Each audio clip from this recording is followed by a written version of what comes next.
हिंदू राष्ट्र भारत माता की, हिंदू राष्ट्र भारत माता की, हिंदू राष्ट्र भारत माता की। सबसे पहले हम लोग जान लेते हैं आज 26 जनवरी का पर्व है। 26 जनवरी क्यों मनाते हैं? ये बात शुरू होती है लाहौर से। पंडित जवाहरलाल नेहरू जी एक जनसभा को संबोधित कर रहे थे और वहां पर उन्होंने कहा कि हम जो है अंग्रेजों की नहीं सहेंगे, अब हम किसी चीज से समझौता नहीं करेंगे, अब हम जो है देश को आजाद करा के आएंगे, लड़के आएंगे, एक इंच जमीन से समझौता नहीं करेंगे। तो वहां जनसभा को संबोधित करते हुए उन्होंने कहा ये बात है दिसंबर 1929 की। तो उन्होंने कहा कि अगले महीने का जो आखिरी संडे आएगा, आखिरी इतवार आएगा, सब लोग इकट्ठा होकर के हम तिरंगे झंडे को फहरा देंगे और अंग्रेज जितना चलेंगे हम उनको उतना चलाएंगे और हम देश को आजाद करा के रहेंगे। और संजोग ऐसा है अगले महीने का आप देखेंगे 1930 का कैलेंडर उठा के देखना, चौथा संडे जो था वो 26 जनवरी का हुआ और आज जो है चौथा संडे वो भी 26 जनवरी का ही है। पहली बार पंडित जवाहरलाल नेहरू जी ने स्वाधीनता दिवस के रूप में इसको मनाया और वहीं पर घोषणा की हर साल इसको हम मनाएंगे और अच्छे पर्व के रूप में मनाएंगे, हर जगह मनाया जाएगा। उसके बाद से 1930 से 26 जनवरी 1930 को पहली बार हमारा तिरंगा झंडा फहराया गया और वहां बताया गया स्वाधीनता दिवस के रूप में। उसके बाद 17 साल बाद देश आजाद होता है 1947 में। 17 साल बाद देश आजाद हुआ तो एक अंतरिम सरकार बनाई गई। अंतरिम सरकार बनाई गई 5 साल के लिए, तब चुनाव नहीं हुआ था। 5 साल की अंतरिम सरकार बनाई गई और उसके बाद जो है संविधान लिखा जाने लगा। संविधान लिखने में लगभग अगर कहा जाए तो 2 वर्ष 11 माह 18 दिन आता है, एवरेज माने तो 3 साल। 3 साल में एक साल में 12 महीने होते हैं, 12 घटा दीजिए, 2 साल 11 माह 18 दिन ही आएगा। कोई बच्चे भूलेंगे नहीं, ऐसे याद करिएगा। 2 वर्ष 11 माह 18 दिन संविधान बनकर तैयार हुआ। वो भी तारीख निकली 26 नवंबर 1949। क्या थी? 26 नवंबर 1949। संविधान उसी दिन लागू हो सकता था, लेकिन कहा गया नहीं, जो हम 20 साल से पर्व मनाते आए हैं स्वाधीनता दिवस का, इसका क्या होगा? तो 2 महीने और रुका गया, संविधान लागू किया गया 26 जनवरी 1950 को। 26 जनवरी 1950 संविधान लागू हुआ, तब से हम इसको गणतंत्र दिवस के रूप में मनाते हैं। और जब अंतरिम सरकार 5 साल चलाएगी, उसके बाद 1952 में जाकर पहला चुनाव हुआ जो प्रधानमंत्री का चुनाव हुआ था। और दूसरी बात है, अंग्रेजों से लड़ने में हमारे देश को आजादी पाने में लगभग 1857 से लेकर के 1947 हो गया, लगभग 90 साल हमें युद्ध लड़ना पड़ा, तब जाके हम देश को आजाद कर पाए हैं। इस आजादी में अंग्रेजों का जो मतलब एक कहा जाए ना कि लिखित है 72,000 फांसियां दी गई हैं। कितनी? 72,000 लोगों के खुद सर जो है कलम किए गए, फांसी दी गई उनको, तब जाके देश को आजादी मिली है। अब कुछ अगर बात करें तो कुछ योद्धाओं की, अगर आप किसी का इतिहास बताएं, सब में कुछ न कुछ इतना खूबी, इतना खास है। लाखों ऐसे योद्धा जो देश को आजाद कराने में कुर्बान हो गए। हम बात करते हैं छत्रपति शिवाजी की। उनका जो नाम है पूरा शिवाजी है। हम लोग अपने नाम के पीछे किसी को सम्मान देने के लिए जी लगा लेते हैं, तो उनका नाम पूरा ऐसा नहीं होता, उनका नाम ही शिवाजी है, जी उनमें पहले से लगा हुआ है, तो छत्रपति शिवाजी महाराज कहा जाता है। छत्रपति शिवाजी महाराज 9 साल के बच्चे को लेकर के आगरा आए थे। कहां से? अपने मराठा, जहां पे महाराष्ट्र में पड़ता उनका, वहां से 1250 किलोमीटर चलकर घोड़े पे 9 साल के बच्चे को पीठ पे पीछे घोड़े पे लेकर के आए थे। उसके बाद जब वहां उनको बंधक बना लिया गया, बेइज्जत किया गया, बंधक बना लिया गया, उसके बाद जब वहां छूटने पाए ना, तब आप ध्यान ढूंढना, महाराष्ट्र में तुलजा नामक शक्तिपीठ है, माता भगवती का एक शक्तिपीठ है। तो माता भगवती के यहाँ जाके उन्होंने जब मतलब पूजा पाठ की और जो है देश को आजाद कराने की, धर्म युद्ध लड़ने की, वहां से जो है आशीर्वाद मांगा, तो माता भगवती ने स्वयं प्रकट होकर के वहां उन्होंने कहा, हे भवानी, मैं धर्म रक्षण करूंगा, मैं धर्म रक्षण करूंगा। माता भवानी प्रकट होकर उनको तलवार दिया था।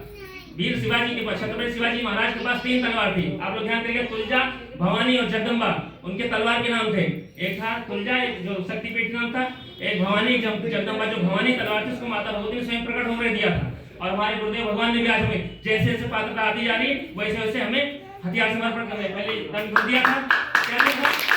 पहले दंड दिया था, आज जब तुम्हें त्रिशूल दे दिया, कहीं न कहीं अपने अंदर पात्रता लाओ। गुरुदेव जी यही करने आए हैं, हमको आपको पात्र बनाकर हमारे कंधे पर धर्म युद्ध लड़ा जाएगा। जब हम लोग उस लायक बनेंगे तब। छत्रपति शिवाजी महाराज, एक समय ऐसा हुआ जब जो उनका बेटा था, जो आया था लगभग 1250 किलोमीटर चल के आया, जब वहां बंधक बना लिया और छूटने के बाद जब गए, उन्होंने माता भगवती से किया, उनको ये मिला था तलवार, हथियार मिला लड़ने के लिए। और उनका बेटा जो छूट गया, उसका नाम बचपन में था शंभू। क्या नाम था? शंभू। वो बाद में क्या उसका नाम बड़ा हुआ? छत्रपति संभाजी महाराज। शिवाजी महाराज के बड़े बेटे थे छत्रपति संभाजी महाराज। दो खूबी इतनी खास उसमें थी कि हमको ये बात बताने पर मजबूर होना पड़ा। दो खूबी ये थी, आप ध्यान करिए, जो बच्चे आज के टाइम पे पढ़ने लिखने में आगे हो जाते हैं, तेज होते हैं, वो लड़ते नहीं है। क्या करते हैं? जो पढ़ने लिखने में आगे हो जाते हैं कभी हथियार नहीं उठाते, लड़ते नहीं है। और जो लड़ने में आगे हो जाता है वो कभी वेद शास्त्र का ज्ञान नहीं करता है। ठीक, लेकिन एक संभाजी महाराज जैसे थे, 13 साल की उम्र में 13 भाषाओं का ज्ञान, 13 साल की उम्र में 13 भाषाओं ज्ञान करके कुछ ग्रंथ उन्होंने अपने जो पुस्तकें पढ़ी नहीं लिख डाली। और उसके बाद उन्होंने पहला युद्ध 16 साल की उम्र में 60 किलो की तलवार लेकर के रामनगर का युद्ध, पहला युद्ध जीता था। और दूसरी खूबी में आती है क्या, 23 साल की अवस्था हो गई उनके पिताजी देश के लिए बलिदान हो गए। 23 साल की अवस्था में 9 साल में 120 युद्ध, 9 साल में 120 युद्ध लड़के जीते हैं संभाजी महाराज ने। 9 साल की अवस्था में, मतलब 9 साल का समय अंतराल रहा, 9 साल में 120 युद्ध लड़के सारे युद्ध उन्होंने विजय प्राप्त किया है। पहला युद्ध जो था औरंगाबाद का, जो औरंगजेब का किला था, उन्होंने ठान लिया कि अगर इस किले को हम जो है जीत लेते हैं और सारे धन वगैरह हमारे पास आ जाता तो हमारा जो है राज्य मजबूत होगा, हम लड़के जीत सकते हैं। तो पहला युद्ध उन्होंने औरंगजेब से लड़ा था। औरंगजेब को 9 साल में 120 युद्ध लड़के हरा दिए हैं। और लास्ट में जब बंधक बन गए ना, अब कैसे, आपको ये घर का वेदी लंका ढाए कहावत है ना, उनके सगे साले ने गुप्त मार्ग से जा रहे थे, अपने ही राज्य में किसी मीटिंग के लिए पंचायत के जा रहे थे, गुप्त मार्ग से वो थे, उनका एक साथ में पर्सनल जो व्यक्ति था वो था, घोड़े जा रहे थे। उनके सगे साले ने जाके वहां पे क्या कहते हैं चुंगली कर दी एक हिसाब से, तो उसको पकड़ लिया गया, संभाजी महाराज को पकड़ लिया गया। अब संभाजी महाराज के ऊपर जितनी यातनाएं दी गई है ना, जितना कहूँ उतना कम है। अगर आप समझेंगे ना, आंख से आंसू बंद नहीं होंगे। संभाजी महाराज बहुत यातनाएं ढाई गई हैं, उनके नाखून खींचे गए, सारे नाखून क्लास से खींच के निकाले जा रहे थे, उनके नाखून खींच के निकाले गए। उनके सामने 3 प्रश्न रखा गया। क्या 3 प्रश्न रखा गया था? पहला, जो धन आपने सोना चांदी लूटा है उसको हमें दे दो, अपना राज्य हमें दे दो, किसने तुम्हारा सहयोग किया वो हमें बता दो। अब उनका जो लास्ट था कि अपना धर्म परिवर्तन कर लो, धर्म बदल लो।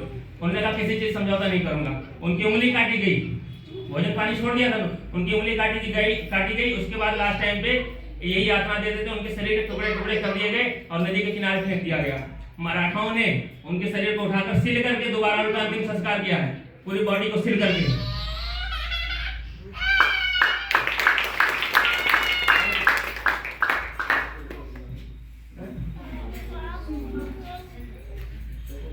बोले भारत माता की, हिंदू राष्ट्र भारत माता की, हिंदू राष्ट्र भारत माता की, हिंदू राष्ट्र भारत माता की, हिंदू राष्ट्र भारत माता की, हिंदू राष्ट्र भारत माता की। और किसी का नाम जो स्वयं ही खराब हो जाए और मैं पकाना हो और बाद में ये ना कहे कि मेरा नाम नहीं पुकारा गया।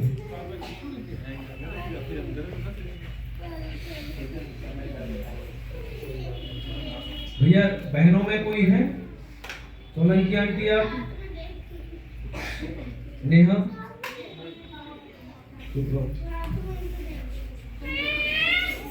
अर्चना बहन जी, बाद में ये ना कहें कि मेरा नाम किसी भी से रह गया है। भैया में से कोई नाम लेना? अरविंद भैया, जो भी अपनी इच्छा से आना चाहिए।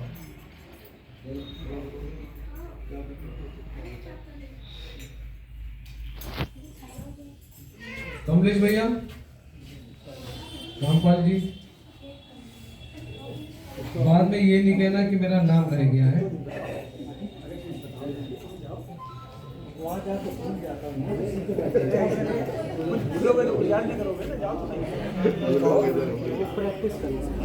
ठीक है, चलिए साधना को ही संपन्न करते हैं आज की। और प्रणाम करने के बाद यहाँ से एक तिरंगा यात्रा निकालेंगे, मुश्किल से आधा या पौना किलोमीटर की, ज्यादा समय नहीं लेना, मुश्किल से आधा या पौना घंटा की यात्रा निकलेगी। फिर वापस यहीं भी आ जाना है और फिर ध्वज के पास खड़े होके एक गीत होगा, विजयी विश्व तिरंगा प्यारा, झंडा ऊंचा है हमारा, को संपन्न कर दिया जाएगा। और अंत में हमारे जो अतिथि हैं श्री साहिल चौधरी, उन्हें निमंत्रित करोगे, वो मंच के करीब आके कुछ 2 शब्द हम लोगों का पाठ कर सकते। कोई इनकी वीडियो ना बनाए, ना फोटो खींचे, क्योंकि